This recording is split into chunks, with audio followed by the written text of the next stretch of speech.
It took me a moment to recognize the flashbang grenades. They were an ideal weapon for my situation. Team 1, come in. Over. Team 1, this is Sheriff Breaker. Report. Over. Team 2, come in. I need a report. Over. Come on, guys. Talk to me. Come in, please. Over.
And here's another call.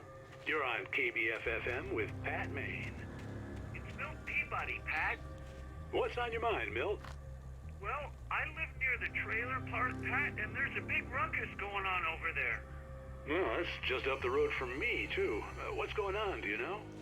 I don't know, but there's a bunch of police cars there, lots of sirens, a helicopter buzzing around, and I think I heard some gunshots.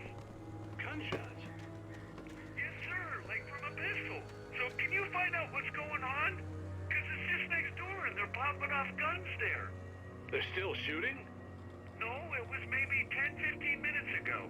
It sounds serious, Pat. I'm telling you, it don't sound like no party. Well, I'm certainly going to give the station a call, Milt. Okay. You'll hear it here as soon as I hear from them. Okay, thanks.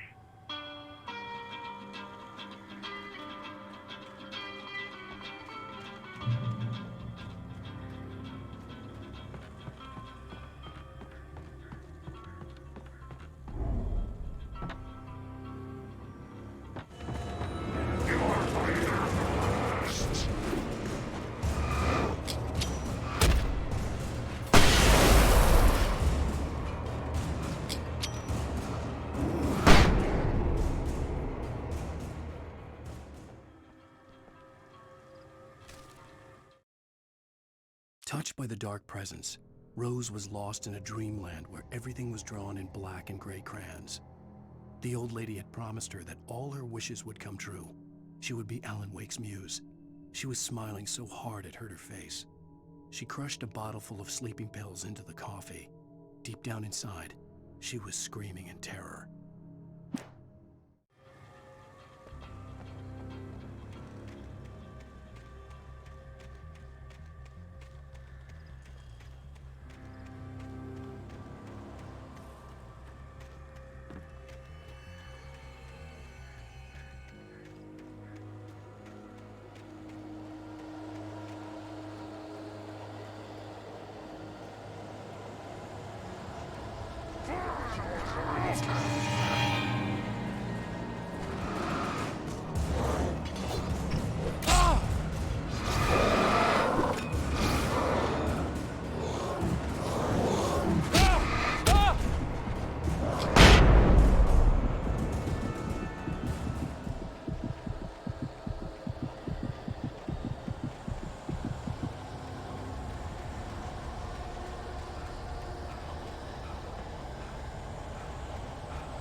hope Maine could lend me a car to get to the coal mine. It's Lorna Miles. Oh, why, hello, Lorna. What do you have for us? Well, I just don't see why the cops out of the street.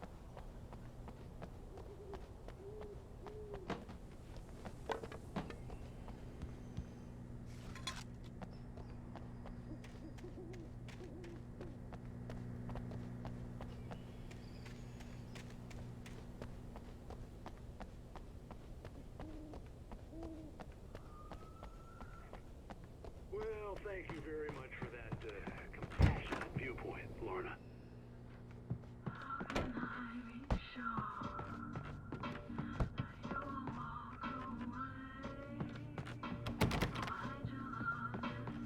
Oh, here's a little surprise.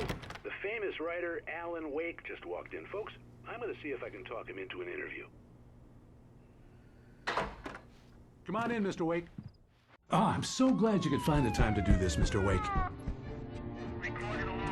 Nowhere to run now, Dan Brown. You back away from me. Don't hurt. Whoa. Everyone calm down. Put the gun down. We're all friends here, right? Cool your jets, Nightingale. We got him. Judas Priest! What the hell's the matter with you? There's a civilian in there.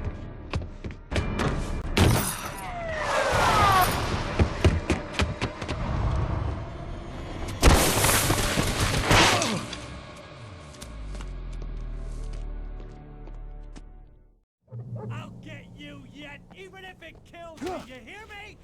You hear me, H.P. Lovecraft? I had fallen off so many cliffs it was ridiculous. That's what you get for naming a book The Sudden Stop. It was probably good I hadn't had the chance to tell Maine where I was going. I'd have to lose the cops and find my own way to the mine.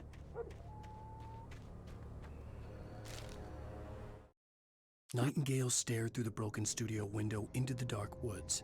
He turned around, started to walk out, but Maine grabbed his arm. "Young man, you almost shot me. You don't shoot off rounds at people like that. What's the matter with you?" Nightingale shook his arm free, marched out. His cheeks burned with rage and humiliation.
There was no sensible reason for the power company work lights to be here. It was almost as if they'd been left for someone like me to use.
Sarah trusted her gut, and her gut said Agent Nightingale was an asshole.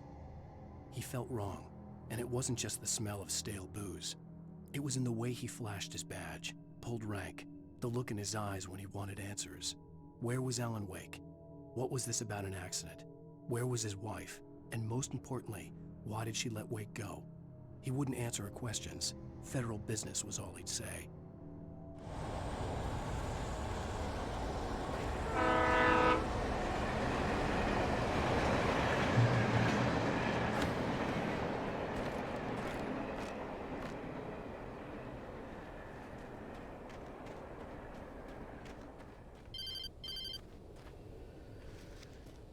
Hello?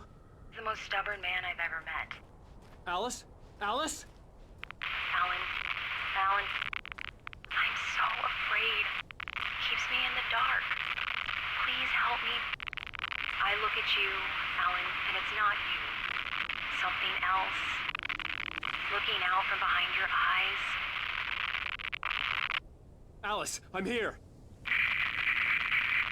I'm so alone here. It's all gonna go to hell. You need to be careful. Cooperate. The connection had been terrible, but that wasn't the only thing that hadn't been right with the call. She sounded wrong somehow, but she had called me.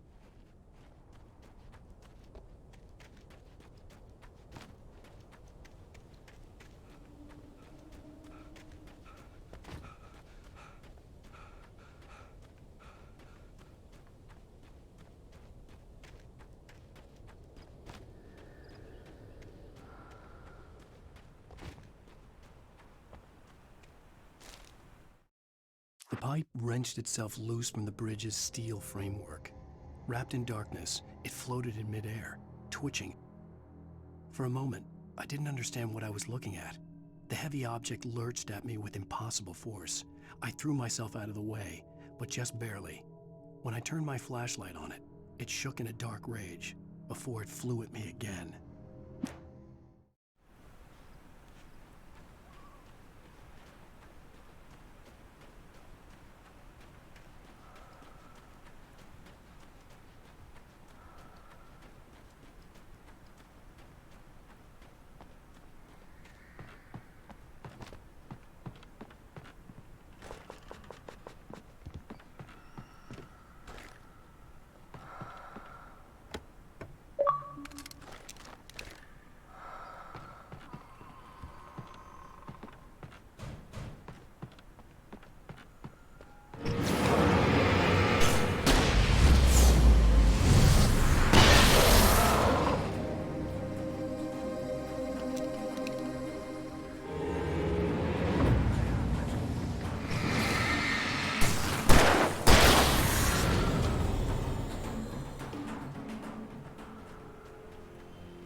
I could see a railway bridge up ahead, and a warehouse of some sort on the opposite shore.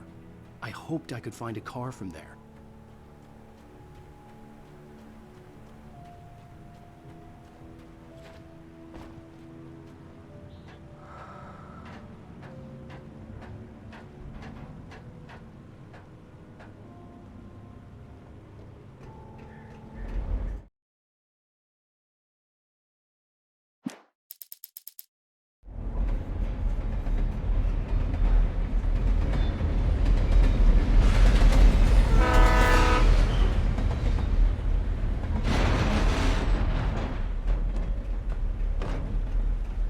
The darkness that was pursuing me was growing stronger, and it was taking over everything in its path.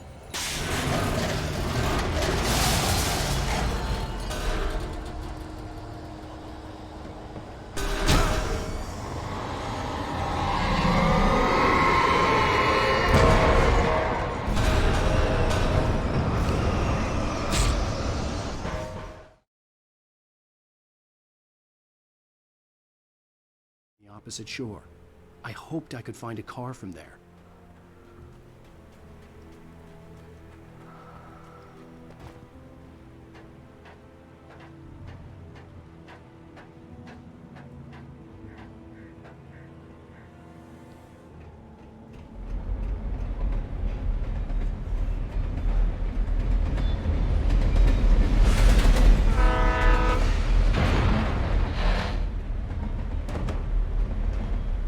darkness that was pursuing me was growing stronger, and it was taking over everything in its path.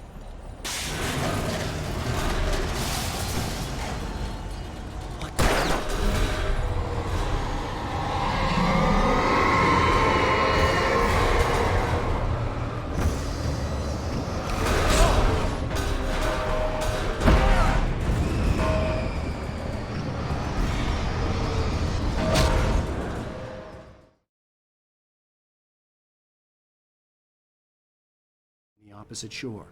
I hoped I could find a car from there.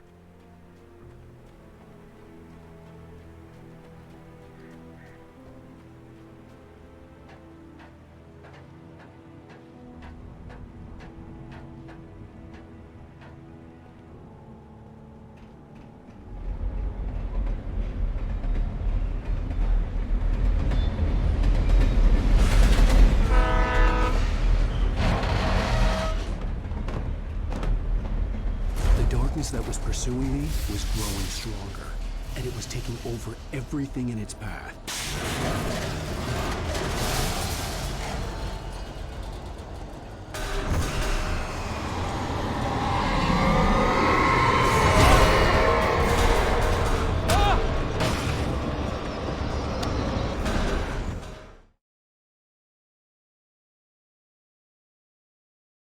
The opposite shore. I hoped I could find a car from there.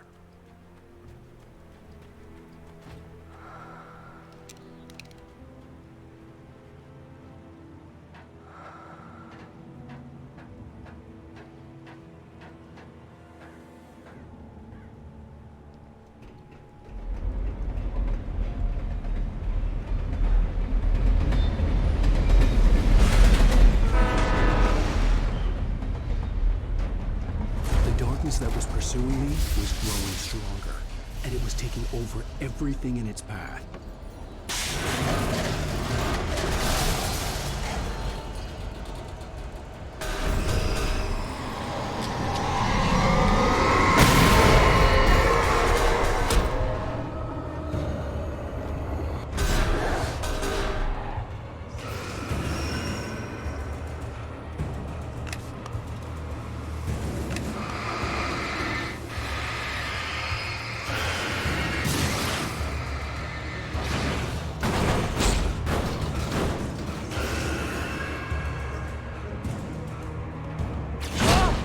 Teenager, just starting to get interested in writing, Stephen King had been a source of inspiration to me.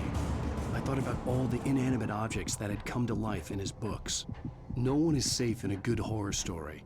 Certainly not the protagonist. That's what makes them fun. This was anything but. The darkness could possess anything, and it was getting closer.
Did you call 911?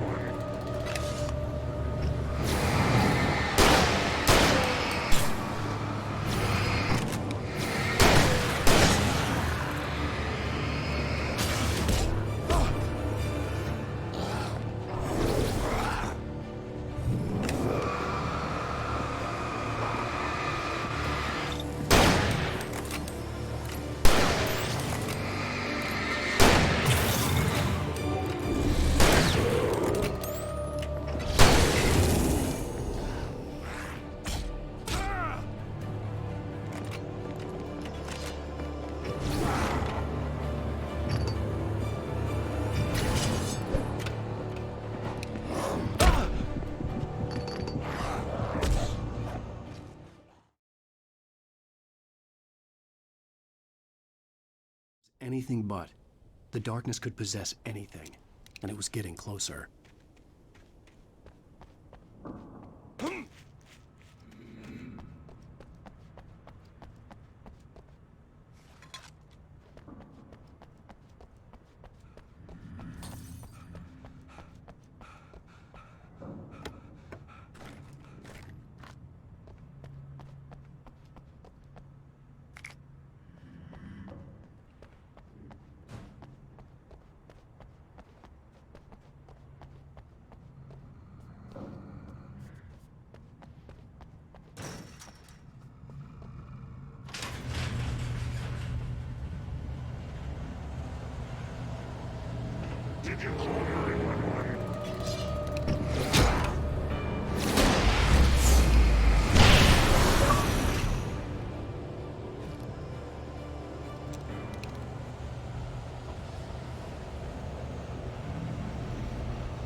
We take the facts of our existence for granted, unaware that they are merely a thin veneer of desperate self-delusion, covering a vast cosmos of madness and horror. All too often, the stars are right. In Night Springs. Tonight's episode, A Family Occasion. Journalist Alvin Derleth's trip to study the local customs of an insular community in Night Springs has been less than successful. Until tonight. Well, I'm glad you changed your minds about this. Ancient customs, local mythology. My editor loves this kind of stuff. Well, Mr. Derleth, we don't want to feel like we're on exhibition.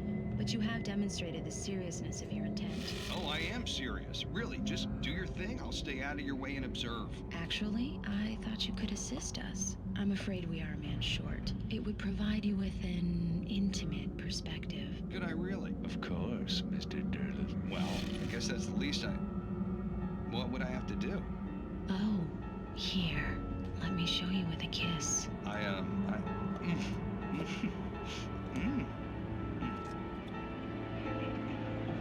What did you...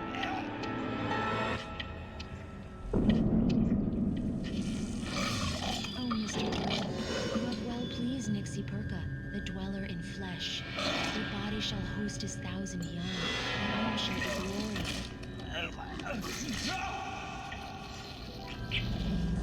Shh, darling, be calm. Shh. Alvin Derleth learned a harsh lesson. If you go looking for mythology, it may come such quests always bear fruit. Night Springs.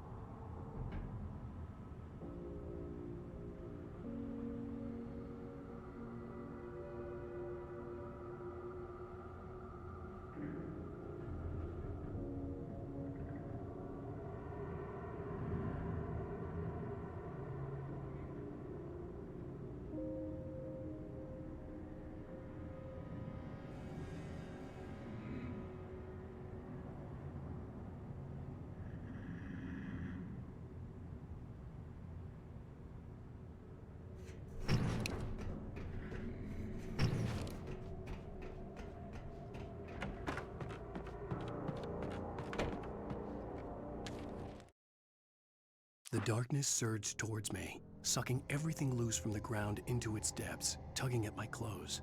I saw the flare the kidnapper had dropped and threw myself towards it just as I felt my feet leave the ground. The darkness embraced me with the force of a tornado. Somehow I managed to light the flare. The darkness roared and cast me away. I fell toward the dark waters of the lake far below.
I had never been this glad to see the sunrise. I had a couple of hours to get to the coal mine.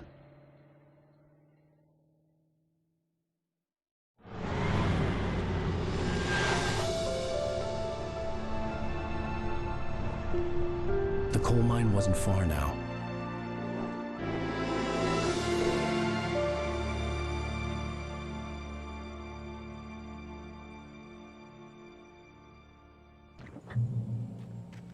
Today, I would meet the kidnapper, and he would give me Alice. I wouldn't give him any other choice. A drowning man will clutch at a straw.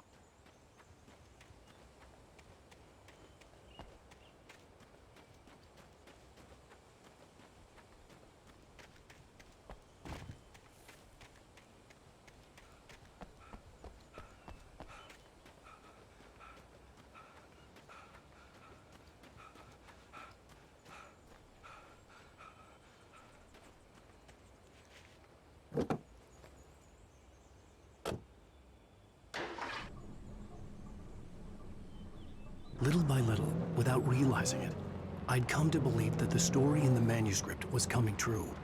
The current of its narrative had taken me deeper and deeper into dark waters. Alice had been taken from me. Barry was probably in jail. I was a fugitive from the FBI. The whole world taken over by the dark presence was trying to destroy me. It all felt real, but it matched a textbook case of insanity.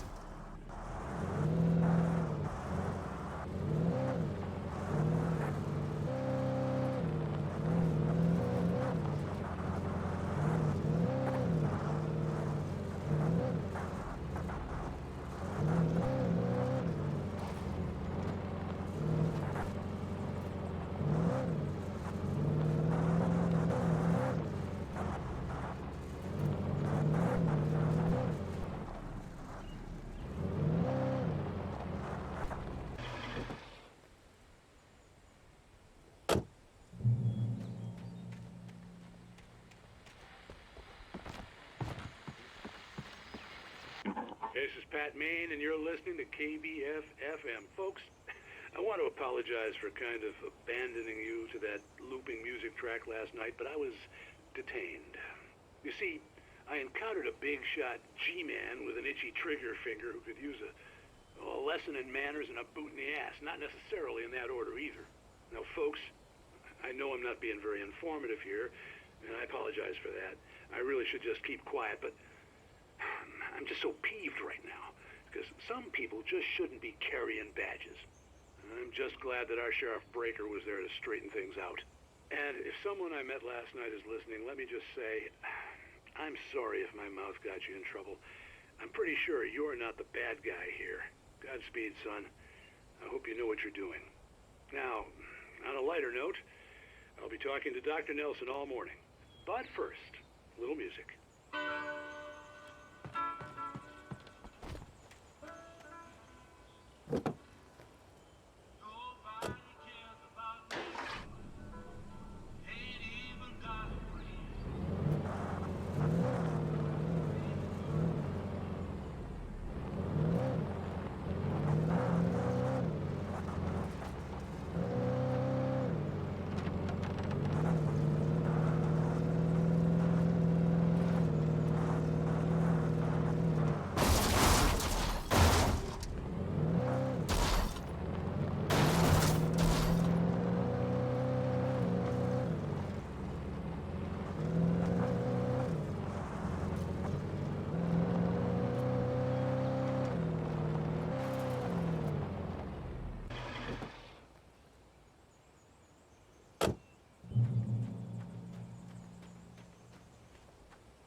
Welcome back to KBF-FM.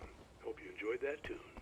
Now, Doc, you were talking about life and finding that special someone, that soulmate. Well, you were talking about that. I was saying I don't buy it. Well, see, to me, that's strange, because I always pegged you as a hopeless romantic. You got me there, Pat. But I think love's where you look for it. And you need to do a lot of looking, sure. But the idea that there's that one special person out there for you, and if you miss that chance, it's gone forever, and you're forever incomplete. I mean, isn't that depressing? Or, heck, childish even? Hey, there's plenty of fish in the sea. And apparently a fisherman has a fishing analogy for everything, but what you're saying, isn't that a little harsh? Well, no. What I am saying is that your potential for finding that connection isn't limited to what's essentially a chance encounter. How is that harsh? Yeah, well, I guess that's a nice thought, but let me say something personal here. Okay. Now, well, I don't disagree with you exactly, but I can't really fit that together with what I feel, what I felt for someone, because she was the one. She was. And I let her drift away from me. Maybe I didn't put in the work, I don't know, but well, since then, and it was a long time ago, but since then, there hasn't been anyone, not like her. And I'm not saying I dwell on her or haven't moved on. I like my life. I'm not living in the past, but I do miss the way she completed me. You can't argue with the heart, Pat. I'm sorry, folks. I had kind of a scary experience last night, and let's just say it's shaken a few things loose.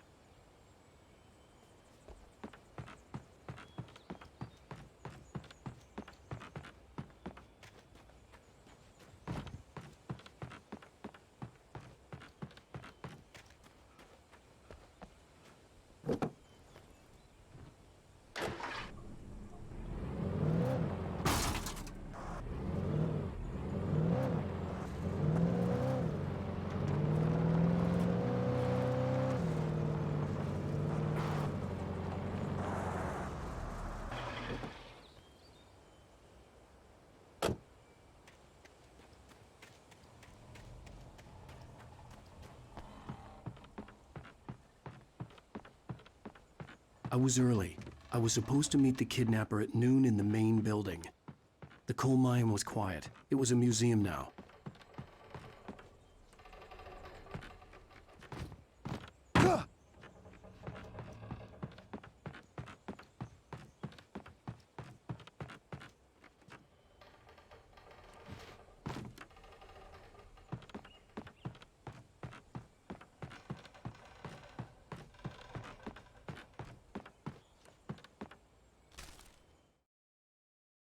For Mott, spying on the writer on the ferry had been a disappointment. His boss had made Wake out to be something special, but Mott hadn't been impressed. He'd gotten a good long look at the wife, though, and he liked what he saw. Mott had fantasized about goading Wake into a fight, but it hadn't happened. Still, he'd get his chance to see if the writer had anything in him. He'd been promised.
With Nightingale gone and the night wind blowing in through the broken studio window, Maine stared at Sarah.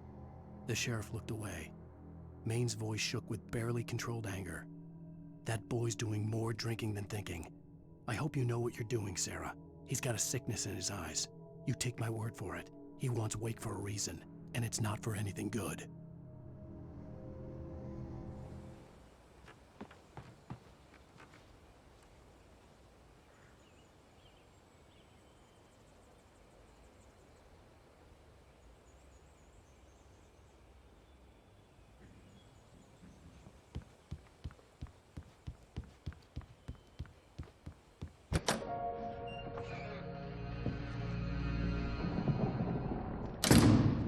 I didn't want to go outside. Cops had to be looking for me. The noon sun turned the place into a sauna. The day dragged on. Different scenarios ran through my mind. Ways of how I'd torture the kidnapper to get Alice back. Or the different horrible things he could have done to her. I imagined her dead. I had no way of knowing she was still alive. It was killing me. I was running on blind hope. It was all a waste of time. The bastard never showed up.